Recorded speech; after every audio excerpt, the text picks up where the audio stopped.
Level 1. The Street Tester. You don't work for the cartel. Not yet. That word cartel doesn't even exist in the vocabulary of your daily life.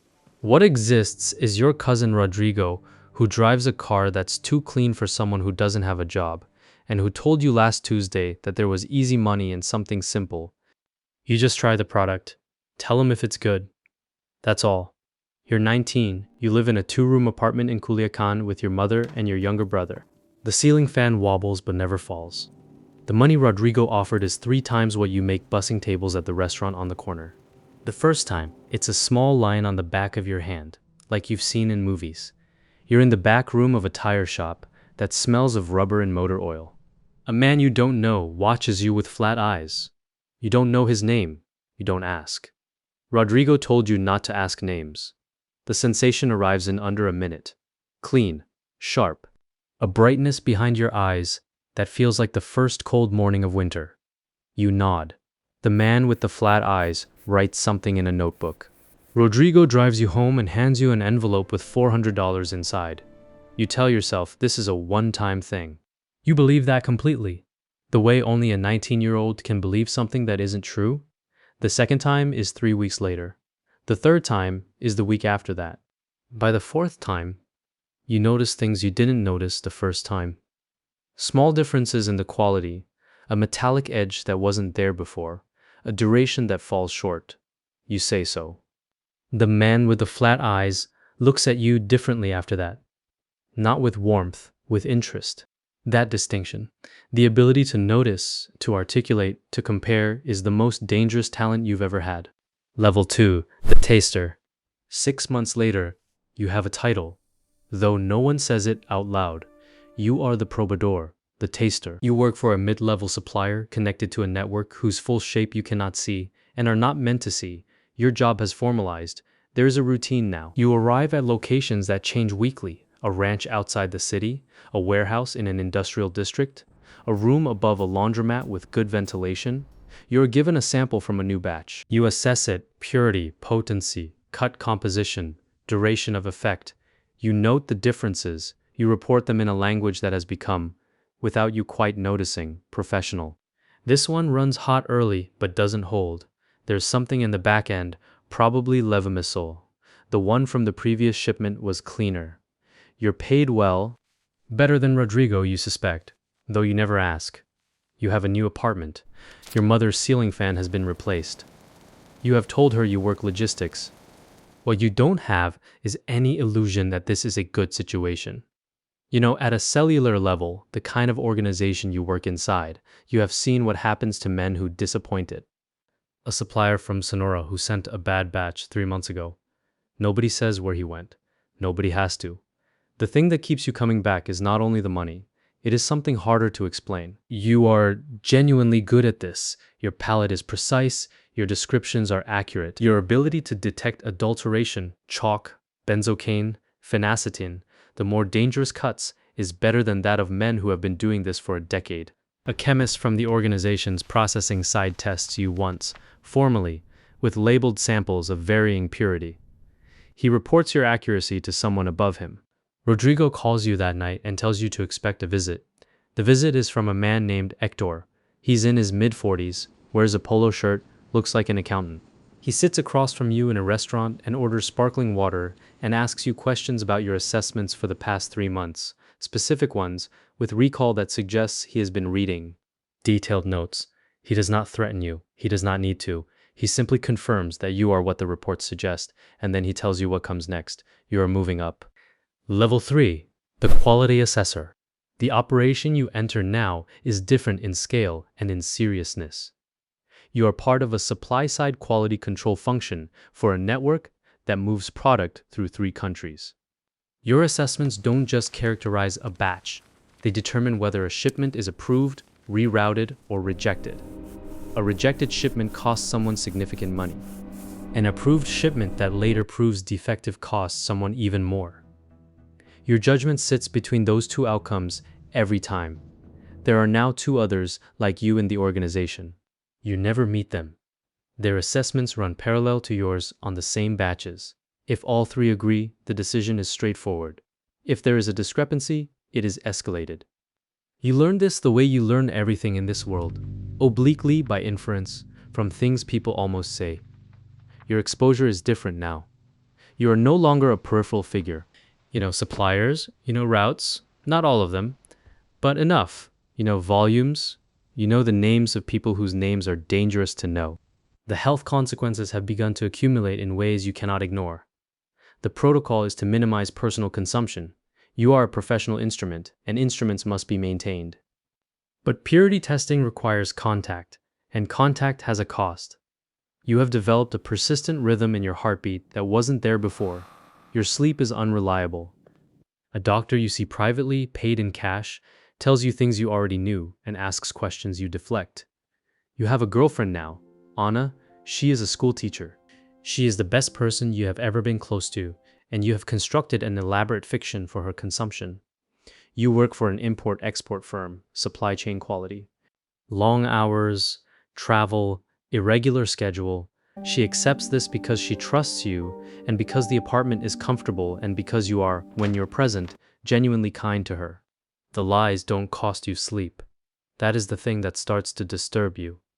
Hector calls you one evening in October, a major shipment coming through from a new processing source in Peru. Different chemistry than what you've been working with.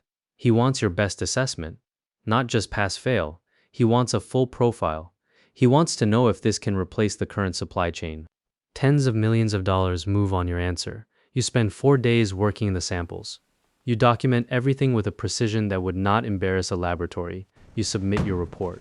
The shipment is approved. It moves. The money moves. Nobody thanks you. You receive an envelope and a text message from a number that no longer exists by the morning. You sit in your apartment and think about the fact that you are 23 years old and have more institutional knowledge of narcotics quality than most federal chemists alive, and that this knowledge belongs entirely to people who would not hesitate to end your life if it became convenient. You think about this for about 20 minutes. Then you order dinner and watch TV and go to sleep, because what else is there to do? Level 4. The problem. It begins with a shipment from Guadalajara that you assessed as borderline, marginally acceptable, some synthetic adulterant in the tail end of the compound profile. You recommended conditional approval with a note about the cut. The note was not passed on, or it was passed on and ignored. You never find out which the shipment reaches the street. There are 18 overdose deaths in 4 days across 2 cities. The news covers it. There's pressure from above, which transmits as pressure from below. Someone needs to account for the approval. Your name is in the approval chain. Hector comes to see you in person. He is calm, the way still water is calm, in a way that means nothing good. He tells you that a review is taking place. He tells you to stay available. He tells you, and this he says, with a specificity that makes your whole body temperature drop 2 degrees, not to speak to anyone outside of the organization about the work. You spend the next 2 weeks sleeping 4 hours a night. You review your own documentation obsessively. The conditional note is there, in your handwriting, in the physical records you keep. Whether anyone above you kept their copy is something you cannot verify. Anna notices. She asks what's wrong. You tell her work stress. She holds your face in both hands and looks at you and says, "Whatever it is, you can tell me. You almost do." That moment, her hands on your face, the trust in her eyes, the complete impossibility of telling the truth, is the loneliest moment of your life so far. The review concludes. You are not blamed formally. What happens instead is more structural. You are reassigned, less central, fewer shipments, a different handler, not Hector. The message is clear without being spoken. You are on notice.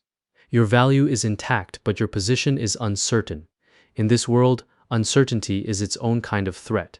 You begin carefully to think about what an exit might look like. Level 5, the arithmetic. You are 27. The exit you imagined at 24 never materialized, because exits from this kind of organization are not things you simply choose. They are things you negotiate or things that happen to you.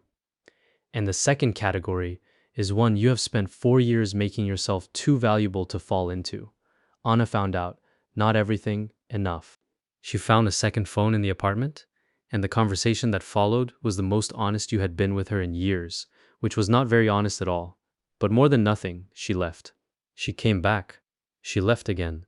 You're not sure where things stand, and you have learned not to press, because you cannot offer her the thing she actually needs, which is a different life. Your health is a negotiation now. The rhythm in your heart has a clinical name. You take medication for it. The private doctor sees you quarterly. You do not consume the product anymore. You have not for 2 years, using chemical tests and technical analysis in place of direct exposure wherever possible. But the years of contact have left deposits that do not clear in your blood work and in the particular flatness that has settled over your nervous system, a blunted quality to sensation that the doctor attributes to prolonged exposure and that you attribute to the same thing. The organization has changed. Some of the people you knew in the early years are gone, arrested, relocated, or the third thing that no one names directly. Hector disappeared 18 months ago. His replacement is younger and does not have Hector's patience. The work is faster now, sloppier. Batches come through with less documentation. The pressure is to approve and move. Your precision, the quality that elevated you, is now sometimes treated as an obstacle.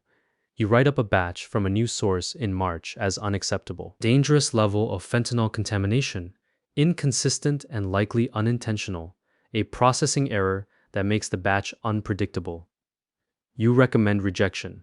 The batch ships anyway. 12 people die in Tijuana in a single weekend. You sit with this fact for a long time. In a way, you have not sat with similar facts before.